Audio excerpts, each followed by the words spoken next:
નમસ્કાર દર્શક મિત્રો, હું છું આપની સાથે કૃતિ. સ્વાગત છે આપનું મંતવ્ય ન્યૂઝના ભવિષ્યલક્ષી કાર્યક્રમ કાલનો દિવસ કેવો રહેશે. કરી કાર્યક્રમની શરૂઆત.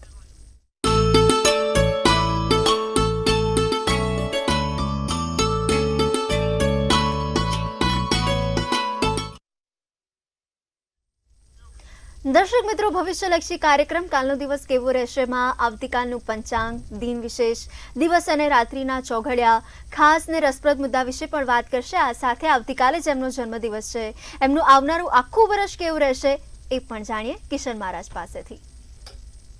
દર્શક મિત્રો, સૌને પ્રણામ, નમન, વંદન, સૌને સ્નેહથી સ્પંદન, દિલથી અભિનંદન, સૌને જય શ્રી કૃષ્ણ, જય મહાદેવ ને જય માતા.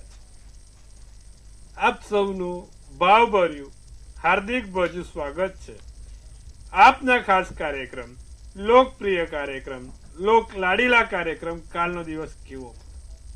સૌને મારા વંદન. મિત્રો, બેને જણાવ્યું પ્રમાણે કે આપણા આ સરસ મજાના કાર્યક્રમ આપણે દરેક નાની નાની માહિતી આપીએ છીએ, તમને દરેક વસ્તુ સમજાવવાનો પણ પ્રયત્ન કરીએ છીએ અને તમારી મૂંઝવણ પણ દૂર કરીએ છીએ. તો આવી જ સરસ મજાની સુંદર ગાથા સાથે સરસ મજાનો કાર્યક્રમ શરૂ કરીશું. કાલનો દિવસ કેવો. જી બેન. જી મહારાજ, તો કાર્યક્રમની શરૂઆત કરીએ તો આવતીકાલનું પંચાંગ વિશે આપણા દર્શક મિત્રોને જણાવો. શું કહી રહ્યું છે કાલનું પંચાંગ? નજર જોઈએ. તારીખ 17/1/2026 ને વાર શનિવાર, તિથિ વિક્રમ સંવત 2082 ને કાલે પોષ વદ 14 છે. હવે જે રાશિ છે તે ધન રાશિ છે અને બ ફ ધ ઢ મૂળાક્ષર છે, મૂળ નક્ષત્ર આવે છે. વ્યાઘાત કરીને યોગ છે અને વિષ્ટિ કરીને કરણ છે. પંચક કે વિછુડો એટલો બધો છે નહીં, વિછુડો કે પંચક દેખાતો નથી, પણ સૂર્ય મકર રાશિમાં પ્રવેશતી છે, ચંદ્ર ધન રાશિમાં પ્રવેશે છે. વહેલી સવારે 7:22 સૂર્યોદય થાય છે. હવે ધીરે ધીરે સૂર્યાસ્ત મોડો થતો થશે. પહેલા 6:12 નો હતો, હવે 6:13 નો, હવે કાલે 6:16 નો થશે. એટલે આ ઉત્તરાયણના 1-2 દિવસમાં જ ઇફેક્ટ જોયેલો. 6:16 નો સૂર્યાસ્ત થશે. ચંદ્રોદય 6:15, ચંદ્રાસ્ત 4:55. અભિજીત મુહૂર્ત એટલે કે સારામાં સારો સમય 12:27 થી 1:11 છે, જે શ્રેષ્ઠ સમય કહી શકાય તે આ છે. અને રાહુકાળ જે આવશે તે 10:06 થી 11:27 નું રાહુકાળ આવશે. વહેલી સવારના 10:06 થી 11:27 નો રાહુકાળ. આ રાહુકાળમાં મહેરબાની કરીને કોઈ સારા કામ નહીં, નવા કાર્યની શરૂઆત નહીં, તેનું ખાસ ધ્યાન રાખવાનું. રાહુકાળમાં બને ત્યાં સુધી શક્ય હોય તો લાંબી મુસાફરી પણ ના કરવી, ખાસ ધ્યાન રાખજો. એકંદરે દિવસ કાલે સારો છે, નાના મોટા કામ કરવા છે તો થઈ શકશે. જી બેન. જી મહારાજ, તો હવે આવતીકાલના દિન વિશેષ વિશે પણ આપણા દર્શક મિત્રોને જણાવો. સુંદર મજાનું 14 અને શનિવારનો દિવસ ખૂબ સારી રીતે બંને ભેગો થયો છે. તો કાલે હનુમાનજીને શ્રીફળ અર્પિત કરજો. હનુમાનજીને એક શ્રીફળ ચડાવવાથી, હનુમાનજીને કાલે એક આંકડાની માળા ચડાવવાથી અને કાલે હનુમાનજીને સંકટ મોચનનો પાઠ કરવાથી તમારા કોઈ પણ કામમાં વિઘ્નો નહીં આવે. કાલે દિવસ થોડોક ભારે છે, એટલે લાંબી મુસાફરી કરતા થોડુંક વિચારજો. બધા નાના મોટા અકસ્માત ના થાય તેનું ધ્યાન રાખજો. બીજું, કાલે શક્ય હોય તો એક સંકટ મોચનનો પાઠ કરીને ભગવાન હનુમાનજીને શ્રીફળ વધેરજો, જેથી કોઈ પણ સંકટ આવે નહીં. જી બેન. જી મહારાજ, તો હવે દિવસ અને રાત્રિના ચોઘડિયા વિશે પણ જણાવો. હવે દિવસમાં પ્રથમ ચોઘડિયું કાલે શુભ છે, વહેલી સવારના 8:43 થી 10:06 કલાકનું છે. બીજું લાભ ચોઘડિયું 2:11 થી 3:33 કલાકનું છે. ત્રીજું અમૃત ચોઘડિયું 3:33 થી 4:54 કલાકનું છે. 3 ચોઘડિયા, ત્રણે સારા છે. રાત્રિનું ચોઘડિયું લાભ રહેશે 6:16 થી 7:54 કલાક. બીજું શુભ ચોઘડિયું 9:33 થી 11:11 કલાક. અને ત્રીજું અમૃત ચોઘડિયું 11:11 થી 12:49 કલાક. ત્રણે ચોઘડિયા, ત્રણે સારા ચોઘડિયા. કોઈ પણ પ્રકારના નાના મોટા કામ કરવા છે તો સારા ચોઘડિયા છે, કરી શકાય. તો આવતીકાલના દિવસ રાતના ચોઘડિયામાં કોઈ નાનું મોટું કામ કરવું હોય તો થઈ શકશે. જી બેન. જી મહારાજ, તો હવે આજનો વિશેષ ખાસ અને રસપ્રદ મુદ્દો કયો છે તેના વિશે પણ માહિતી આપો. આજના વિશેષ અને ખાસ અને રસપ્રદ મુદ્દામાં એવું છે ભાઈ, ઘણા સારા લોકોના મને ફોન આવે છે અને બધા એક જ પ્રશ્ન પૂછે છે કે મારો છોકરો હોશિયાર છે કે મારી છોકરી હોશિયાર છે, દેખાવડી છે, દેખાવડો છોકરો છે, દેખાવડી છોકરી છે, ભણવા ગણવામાં સારા છે, પૈસા સારા કમાય છે, કુટુંબ સારું છે, છતાં પણ વિવાહના યોગ થતા નથી. કેમ આવું? આની ઉપર કોઈ પ્રકાશ આપો મહારાજ. બધું જ સારું છે, વેલસેટ ફેમિલી છે, વેલસેટ છોકરો છે, વેલસેટ છોકરી છે, દેખાવડી છે, બધી જ રીતે કુંડલીમાં જોવા જાવ તો કહેવાય છે કે એના યોગો પણ સારા છે, છતાં પણ નથી થતા લગ્ન. કેમ આવું? શું કામ? તો આવું થવા પાછળનું કારણ સપ્તમ ભાવ હોય, સાતમું સ્થાન. તમે સમજો કે ભાઈ કુંડલીમાં 10મા સ્થાનમાં સારો યોગ બન્યો છે તો માણસને સારી નોકરી બની ગઈ, બીજા ભાવમાં સારો યોગ છે તો કુટુંબ સારું છે, લગ્નનો સ્થાન સારું છે તો દેખાવડો છે. તો તમે સમજો કે જે દરેક ભુવન છે, દરેક ઘર છે એનું કામ કરે છે. પ્રથમ સ્થાને દેખાવો આપ્યો, બીજા સ્થાને સારું કુટુંબ આપ્યું, 10મા સ્થાને સારી નોકરી કે સારું એનું કહેવાય છે કે એજ્યુકેશન આપ્યું. છતાં પણ શું થયું? સપ્તમ ભાવ જો બગડ્યો હોય, જેમ કે 7મા સ્થાને શનિ કેતુ છે, 7મા સ્થાને શનિ મંગળ છે, 7મા સ્થાને સૂર્ય રાહુ છે, 7મા સ્થાને મંગળ શનિ છે, ત્યારે આવા ઘણા કેસો મેં જોયા છે કે માણસને બધું જ સારું હોવા છતાં લગ્નનું દાંપત્ય સુખ સારું નથી મળતું. કેમ? 7મું સ્થાન બગડ્યું છે. તો આ સ્ત્રી હોય કે પુરુષ હોય બધા ઉપર લાગુ પડે. મારે ત્યાં એવા બી છે કે દેખાવડી છોકરી છે, ભણેલી ગણેલી છે, સરસ બધું કામ કરે, પણ નથી સેટ થતું. કેમ? 7મા સ્થાનમાં 2 થી વધુ પાપ ગ્રહ હોય, 3 ગ્રહ બેઠા હોય, ખાસ કરીને જો 7મા સ્થાનમાં શનિ મંગળ છે તો આ સમસ્યા આપશે. 7મા સ્થાનમાં ગુરુ રાહુનો ચંડાલ યોગ છે. આવા બધા યોગમાં શું થાય તમને સમજાવું સાહેબ. 7મા સ્થાનમાં ગુરુ રાહુનો ચંડાલ યોગ છે. એક લગ્ન કર્યું, નિષ્ફળ ગયું, બીજું કર્યું, નિષ્ફળ ગયું, ત્રીજું કર્યું, એ તૂટવાની તગાર પર છે. એક કર્યું, નિષ્ફળ ગયું, બીજામાં પણ આ પ્રોબ્લેમ છે. પછી 2 જ વસ્તુ થાય, કાં તો પછી મન મારીને રહેવું પડે, કાં તો છૂટું કરવું પડે, પણ એનો અંત નથી, કારણ કે ગુરુ રાહુ 7મે છે. એટલે જયારે આવા ભારે યોગ હોય, ગુરુ રાહુ, શનિ કેતુ, શનિ મંગળ, તે માણસને દાંપત્ય સુખ ઓછું કરે છે અને એ સમયમાં એનું નિવારણ થાય તે સારું. અમુક કુંડલીમાં એવું બી જોયું છે કે 3 પાપ 2 થી વધુ પાપ ગ્રહ, જેમ કે સૂર્ય રાહુ અને શુક્ર છે, મંગળ શનિ અને ગુરુ છે, શુક્ર ચંદ્ર અને બુધ છે. તો આવામાં પણ લગ્ન જીવન એકાદ વાર નિષ્ફળ જાય, પણ બીજી વખતમાં સેટ થઈ જાય છે. એટલે આવું જ્યારે થાય ત્યારે આપણને ખબર પડે કે ભાઈ બધું જ સારું હોવા છતાં પણ જ્યોતિષ શાસ્ત્રમાં જે સપ્તમ ભાવનું આપણે મહત્વ આપેલું છે તેને સમજવું પડે. એટલે દર્શક મિત્રો, આનો ઉપાય શું? તો કે જે વ્યક્તિ વિષ્ણુ સહસ્ત્ર નામાવલી કરે, દરરોજ જે વિષ્ણુ સહસ્ત્ર નામાવલીનો પાઠ કરે, રોજ પીપળે જળ ચડાવવાનું રાખે, તેનું સપ્તમ ભાવ સુધરે છે, 7મું સ્થાન સુધરે છે. માટે જો તમારે પણ આ સમસ્યાથી પીડિત છો, હેરાન છો, તો વિષ્ણુ સહસ્ત્ર નામાવલી કરવાનું રાખો. કદાચ કોઈ બીજા અન્ય પાપગ્રહો હેરાન કરતા હોય તો ખાસ તમારે કોઈ એ વસ્તુનું નડતર હોય તે દૂર કરવું જરૂરી છે. જી બેન. જી મહારાજ, તો હવે મેષ, વૃષભ અને મિથુન ત્રણેય રાશિના જાતકોનો આવતીકાલનો દિવસ કેવો રહેશે? મેષ રાશિને જો જોવા જાવ તો કાલે કોઈ મિત્રોની મદદથી કામ પૂરા થાય. બીજું, અચાનક કોઈ આર્થિક પરેશાની આવીને ઊભી રહી જાય. ત્રીજું, મહેનતનું યોગ્ય પરિણામ મળતું નથી. અને અજાણ્યા લોકોની વાતમાં આવવું નહીં. અજાણ્યા લોકોની વાતોમાં આવીને કોઈ નિર્ણય લેવો નહીં. તમારા માટે મરૂન શુભ કલર, શુભાંક 4 રહેશે. વૃષભ રાશિવાળાને કાલે મન મૂંઝવણમાં મુકાતું જોવાય છે. કોઈ જગ્યાએ ધ્યાન રહેતું નથી. આનંદ પ્રમોદમાં દિવસ પસાર થશે. વ્યવસાયિક ગતિવિધિમાં ધીમી રહી જાય. તમારા ધૈર્યની પરીક્ષા થાય. નારંગી શુભ કલર, શુભાંક 5 રહેશે. મિથુન રાશિની વાત કરીએ તો તેજસ્વી વિચારો અને સુંદર વિચારો સાથે દિવસ પૂર્ણ થાય. વેપારમાં લાભ થાય.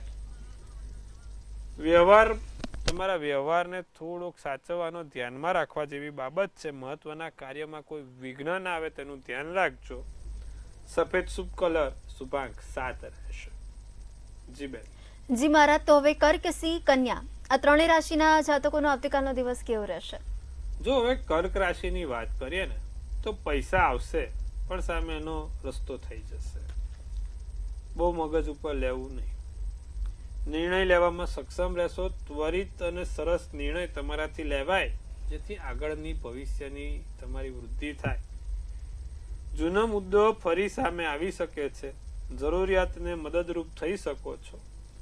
તમારા ખાસ લોકોની મદદથી દિવસ પૂર્ણ થાય.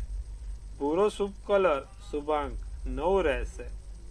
સિંહ રાશિની જો વાત કરીએ તો એમને લગ્ન જીવનમાં સફળતા મળી શકે છે. કદાચ લગ્ન જીવન ખૂબ સારું પણ રહી શકે છે. નોકરીમાં પ્રમોશન પણ મળશે. કાર્યોને સમયસર પૂર્ણ કરી શકશો. સ્વાસ્થ્યમાં જરાય બેદરકારી ના રાખશો. નારંગી શુભ કલર, શુભાંક 2 રહેશે. કન્યા રાશિ, કિંમતી વસ્તુ ભૂલી જવાય. ખાસ વસ્તુઓ ભૂલી જવાય છે. કિંમતી વસ્તુઓ ભૂલાય નહીં. સોના ચાંદી, પર્સ, પાકીટ, મોબાઈલ ફોન આડીઅવળી જગ્યાએ મુકાય નહીં. અગત્યના કાગળિયા ખોવાય નહીં. બધું ધ્યાન રાખજો. પ્રેમમાં ક્યાંક હેરાનગતિ થઈ શકશે. રોકાણને લગતા કોઈ પણ નિર્ણય કાલે ના લેતા. મન વંચલિત રહેશે. માટે કહું છું પ્રભુ. અને ખાસ ચાલતા દોડતા, પગથિયા ચડતા ઉતરતા ધ્યાન રાખીએ. ગુલાબી શુભ કલર, શુભાંક 1 રહેશે. જી બેન. જી મહારાજ, તો હવે પોતાની સમસ્યા સાથે આપણી સાથે દર્શક મિત્રો જોડાઈ ચૂક્યા છે, તો એમની સાથે આપણે વાત કરીએ. હેલો. हेलो જી. हेलो જી, આપની જન્મ તારીખ? मेरा नाम है दीपिका. જી. मेरे बर्थ डेट है 19 अक्टूबर 1998. जन्म समय? मेरा समय 11:55 सुबह का AM. ओके. मेरा बर्थ प्लेस है सिक्कर, राजस्थान. जी. आपका प्रश्न क्या है? मेरा प्रश्न है कि मेरी शादी कब होगी और मेरा लाइफ पार्टनर किस प्रोफेशन से होगा? वो क्या गवर्नमेंट से, प्राइवेट से, बिजनेसमैन, कौन किस प्रोफेशन से होगा वो पूछना है मुझे. अभी दीपिका जी, आपकी जो राशि है वो कन्या राशि है. धनु राशि का लग्न है. हस्त नक्षत्र और 14 की तिथि थी. सोमवार का दिन था. देखिए, सप्तम भाव में क्या है कि सूर्य बुध है. तो जब सप्तम भाव में सूर्य बुध है तो जो आपका पति होगा वो कोई गवर्नमेंट फील्ड से तो होगा, लेकिन सेमी गवर्नमेंट बोल सकते हैं. उसका पूरा गवर्नमेंट या पूरा क्लास 1 अधिकारी जैसा नहीं बोल सकते. दूसरा चीज ये है कि उस आपकी कुंडली में शनि पंचम स्थान में है. तो पंचम स्थान में जब शनि रहता है ना तो ये तकलीफ होता ही है. एक 2 काम कीजिए. अभी आप शुरू कीजिए, सूर्य नारायण को जल चढ़ाना शुरू कीजिए. उसमें भी लीला मग डाल के, वो अच्छा रहेगा. और दूसरा, हर शनिवार के दिन पीपल के पेड़ के नीचे सरसों का तेल का दीपक जलाना शुरू कीजिए. इससे आपकी शादी जल्दी हो जाएगी और आपको पति भी अच्छा मिलेगा. और मैंने जैसे बोला, गवर्नमेंट के रिलेटेड ही कुछ काम करता होगा वैसा मिल जाएगा, क्योंकि सप्तम स्थान में सूर्य बुध है, माने पति के स्थान में है. तो ऐसा दिक्कत नहीं है, सब अच्छा है. चिंता मत कीजिए, इतना कीजिए, लाभ हो जाएगा. चलो. જી મહારાજ, તો વધુ એક કોલર મિત્ર આપણી સાથે જોડાઈ ચૂક્યા છે, તો એમની સમસ્યાનું પર નિરાકરણ આવે તેવો પ્રયત્ન કરીએ. હેલો. हेलो. જી, આપની જન્મ તારીખ, 26/9/94, જન્મ સમય, જન્મ સમય 9:55 સવારે, જન્મ સ્થળ, બર્થ સ્થળ નડિયાદ. આપનો પ્રશ્ન શું છે? હા, મારી બેબી એટલે અહીંયા ડેન્ટિસ્ટ થયેલી છે, પણ ઓસ્ટ્રેલિયા છે અત્યારે, પણ એ એક્ઝામ 3-4 વખત ત્યાં આપી છે, પણ હજુ કઈ થયું નથી. પેલા કિશન મહારાજે કહ્યું હતું કે પીપળે પેલું હળદરની ગાંઠ મૂકવાની, પણ તો બી એ રિઝલ્ટ ફેલ આવ્યું. પણ હજુ આગળ આપશે, શું થશે અને એ કઈ દિશામાં સૂઈ જાય, ત્યાં એ લોકો દિશાઓ માનતા નથી, એટલે માથું કઈ દિશામાં મૂકવું એ સહેજ જણાવશો? જી, વૃષભનો ચંદ્ર, તુલાનું લગ્ન, રોહિણી નક્ષત્ર, છઠની તિથિ છે. 4 ગ્રહો લગ્નના સ્થાનમાં બેઠા છે બેન. ગુરુ રાહુનો ચંડાલ યોગ છે છોકરીને, એટલે એનું કોઈ પણ કામ સીધી લીટીએ નહીં પતે. તમે સમજો કે એને 4 ગ્રહો પ્રથમ સ્થાનમાં હોય એટલે ગુરુ રાહુ એમાં ખાસ. તો આપણે એ પણ કીધું છે કે દર પૂનમે સત્યનારાયણ કથાનું વ્રતનું વાંચન કરે, પોતે કરે તો સારું. અને પીપળે તમારે નહીં, એને કહેવાનું છે જળ ચડાઈને હળદર મૂકવાનું. એટલે આ 2 વસ્તુ ખાસ કરાવો. એના હાથથી ત્યાં પીપળે, પણ ત્યાં પીપળો હશે નહીં, એટલે આ વસ્તુ ખાસ અગત્યની છે. હવે બીજું કે પુખરાજનો રત્ન પણ છોકરી પહેરે તો એનો લાભ થઈ શકે એમ છે. અને નિત્યક્રમ પ્રમાણે સત્યનારાયણ કથાના વ્રતનું વાંચન દર પૂનમના દિવસે કરે ત્યાં સુધી વિષ્ણુ સહસ્ત્ર નામાવલી આવે છે આ ગુરુ રાહુના ચંડાલ યોગ માટે. એટલે પુખરાજનો રત્ન પહેરે, વિષ્ણુ સહસ્ત્ર નામાવલી દરરોજ કરે, અને સાથે ત્યાં પીપળો ના હોય તો એ હળદરનો ગાંઠિયો પોતાની પાસે રાખે તો એનાથી લાભ થઈ શકે. બીજું, રાહુનો ગોમેદનો રત્ન પણ 3જી આંગળીમાં પહેરે તો પણ લાભ થાય. ગુરુ રાહુ છે, કારણ કે આ ચંડાલ યોગ છે, ખાસ જરૂર છે. બીજું, એની છોકરીની કુંડલીમાં અત્યારે તમે જુઓ તો બુધ રાહુ પણ બેઠો છે, એટલે એને બુધ એટલે શું થયું? પરીક્ષાઓ, એમાં રાહુ જોડે આવ્યો, કોઈ પણ રીતે એનું કામ પતે નહીં. તો આ વસ્તુ કરાવો. દક્ષિણ દિશામાં માથું મૂકીને સુવાથી લાભ થાય, એના વિશે આપણે અગત્યની ચર્ચા પણ કરીશું ફરી એકવાર. દક્ષિણ દિશામાં માથું મૂકવાથી કેમ લાભ થાય છે એની પર પણ ચર્ચા કરીશું. અને ખાસ કરીને જે પણ લોકો ઉત્તર કે પૂર્વમાં માથું રાખે છે તે લોકો ખાસ દક્ષિણ બાજુ માથું રાખીને સુવાનું રાખે. જી બેન. જી મહારાજ, તો વધુ એક દર્શક મિત્ર જોડાઈ ચુક્યા છે, તેમની સાથે પણ વાત કરી. હેલો. હર હર મહાદેવ મહારાજ. હર હર મહાદેવ બેન. હેલો. હા, હર હર મહાદેવ. હા, આ બેબી માટે એક વાત આવી છે, તો બંનેના જન્માક્ષર મળાઈને બેન જન્માક્ષર આપણે નથી મેળવતા, કારણ કે એમાં સમય વધારે જાય છે. જન્માક્ષર મેળવવા માટે એવું નહીં, એટલે ખાલી એક તારીખ ને એક ખાલી તો પણ બેન મારે સોફ્ટવેર આખું અલગથી ચાલુ કરવું પડે, અને એમાં વધારે. હા, તો એક પ્રશ્ન છે મારો કે આ લોકો જે કુંડળીમાં લવ મેરેજ ના હેલો સફળ જાય ખરું? શું કહો છો બેન, ફરી એકવાર? એ જન્માક્ષરમાં લવ મેરેજ ના યોગ હોતા નથી, અને કઈક બીજા મહારાજ પાસે એ લવ મેરેજ ના યોગ બનાવે છે અને પછી મેરેજ કરવા માટે કે છે, તો એવું થાય ખરું? લવ મેરેજ નસીબમાં છે જ નથી, અને પછી આ લોકો એના ખિલાફ જઈને કરે છે, તો પછી એ સફળ થાય ખરું? જો આપણા જ્યોતિષ શાસ્ત્રમાં એવું કીધું છે, 5મું સ્થાન છે ને એ પ્રેમનું સ્થાન છે, અને 7મું સ્થાન છે ને લગ્નનું સ્થાન છે. એટલે કે 5મા સ્થાનમાં સારો ગ્રહ હોય અને 7મા સ્થાનમાં ગ્રહ સારો હોય તો પ્રેમ લગ્નના યોગ બને. કાં તો 5માનો મિત્ર 7મે બેઠો હોય અને 7માનો મિત્ર 5માં બેઠો હોય. તમને એનું એક ઉદાહરણ આપું કઈ રીતે, કે 5મા સ્થાનમાં મિથુન રાશિ છે, એટલે કે એનો માલિક મિથુન બન્યો છે, અને જો 7મે બુધ હોય તો 100% લગ્ન જીવન પ્રેમ લગ્ન જ થાય અને સફળ થાય. 5મા સ્થાનમાં વૃષભ રાશિ છે અને 7મા સ્થાનમાં શુક્ર છે.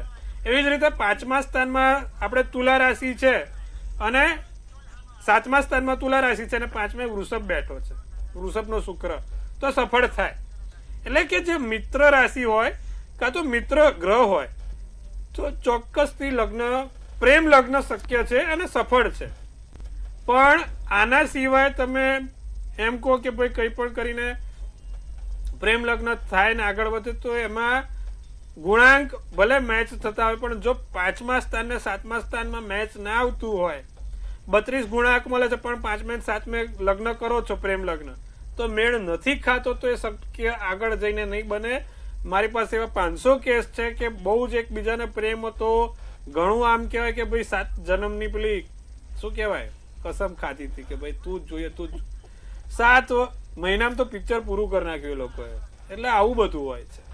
એટલે એવું ચિંતા નહીં કરવાની, પણ એના માટે બંનેની આપણે કુંડલી જોવી પડે ને પછી જ નક્કી કરી શકાય. જી બેન. જી મહારાજ, તો હવે તુલા, વૃશ્ચિક અને ધન આ ત્રણેય રાશિના જાતકોનો આવતીકાલનો દિવસ કેવો રહેશે? તુલા રાશિના મહત્વના કાર્યમાં વિલંબ થાય, પરિવારથી લાભ થાય, પ્રોજેક્ટને લઈને ચર્ચા વિચારણા થાય, ધાર્મિક ગતિવિધિમાં સમય પસાર થાય. કાળો તમારા માટે શુભ કલર શુભાંક 3 રહે. વૃશ્ચિક રાશિની જો વાત કરીએ તો લાંબા સમયની માંદગીમાંથી મુક્તિ મળે, નિર્ણય તમારા હકમાં જ રહેશે, પરિવારમાં વૈચારિક મતભેદ રહે, આર્થિક લાભ થાય. ભૂરો શુભ કલર શુભાંક 4 રહે.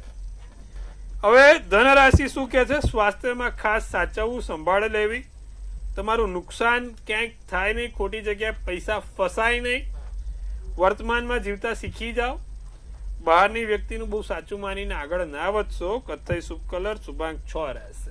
જી બેન. જી મહારાજ, તો હવે મકર, કુંભ અને મીન આ ત્રણેય રાશિના જાતકોનો આવતીકાલનો દિવસ કેવો રહેશે? સપના સાકાર થાય, મનની ઈચ્છા પૂરી થાય, લાગે છે કે આજે આ કરવું જ છે, કરીને રહો. જે ગૃહિણી મહિલાઓ છે એને લાભ છે, પોતાનું લક્ષ્ય પ્રાપ્ત કરી શકશો. વિચાર્યું છે કે આજે આટલું કરવું છે, થશે. શુભ કાર્યોની શરૂઆત થશે. કેસરી શુભ કલર શુભાંક 9 રહેશે. કુંભ રાશિને મિત્રોની મદદ મળે, બિનજરૂરી લાંબી ચર્ચામાં ઉતરવું નહીં, જીવનના લક્ષ્યો હાંસલ કરી શકો, સંજોગોમાં અનુકૂળ લેવાશે. પીળો શુભ કલર શુભાંક 7. મીન રાશિની વાત કરીએ તો બોલવા પર ખાસ ધ્યાન રાખવું, વેપાર સત્તા આસમાને પહોંચે, વેપારમાં સારા એવા લાભ થઈ શકે છે. મીન રાશિને લગ્ન સંબંધ મધુર રહેશે, ઘરમાં મોટું પરિવર્તન પણ આવશે. બીજું વાદળી શુભ કલર શુભાંક 2 છે. જી બેન. જી મહારાજ, તો હવે આવતીકાલે જેમનો જન્મદિવસ છે એમનું આવનારું આખું વર્ષ કેવું રહેશે આપણે ટેરોટ કાર્ડના માધ્યમથી જાણીએ. ભાઈ જેનો પણ જન્મદિવસ છે સૌ પહેલા તો દર્શક મિત્રો આપ સૌને ખૂબ શુભેચ્છા. તનથી તંદુરસ્ત, મનથી મલકાતા અને ધનથી છલકાતા રહો. હાસ્યનું તોરણ ઝૂલતું રહે, ભાગ્યનું પાનું ખુલતું રહે, ધન કુબેરના ભંડાર ભરાતા રહે. એક સુંદર મજાનું ટેરોટ આપણે બેન કાઢશે. કેવું છે ભાઈ ધ્યાન રાખજો હા, બેન ખતરનાક કાર્ડ કાઢ્યું છે. 7th ઓફ સ્વોર્ડ્સ શું સૂચવે છે? કરુ કંપનીનું કાર્ડ સૂચવે છે. એટલે કે આ વખત જેનો પણ કાલે જન્મદિવસ છે, આ વખત કોઈની પર વિશ્વાસ રાખીને ક્યાંય પૈસાની ઉથલ પાથલ કરતા નહીં, કાં તો કોઈ રોકાણ ના કરતા, કોઈને પૈસા આલતા નહીં, લોકો કરીને જતા રહેશે. અને ખાસ વિશ્વાસઘાત કોઈ કરે નહીં એનું પણ ધ્યાન રાખજો. આ વર્ષે ટૂંકમાં સજાગ રહેવાનું છે, ચપળ રહેવાનું છે, ચબરાક રહેવાનું છે અને ચતુર રહેવાનું છે. અને મનની ઈચ્છા પૂરી થશે. શું કરવાથી ઈચ્છા પૂરી થાય? દર શનિવારે 7 કાળા લવિંગ શનિ મહારાજને ચડાવજો, મનની ઈચ્છા પૂરી થશે. જેનો પણ કાલે જન્મદિવસ છે આટલું કરો, લાભ જોવાશે. જી બેન. જી મહારાજ, તમામ માહિતી આપવા બદલ, આપણા દર્શક મિત્રોના સમસ્યાનું નિરાકરણ લાવવા બદલ આપનો ખૂબ ખૂબ આભાર. સૌને ખૂબ શુભેચ્છા. હર હર મહાદેવ.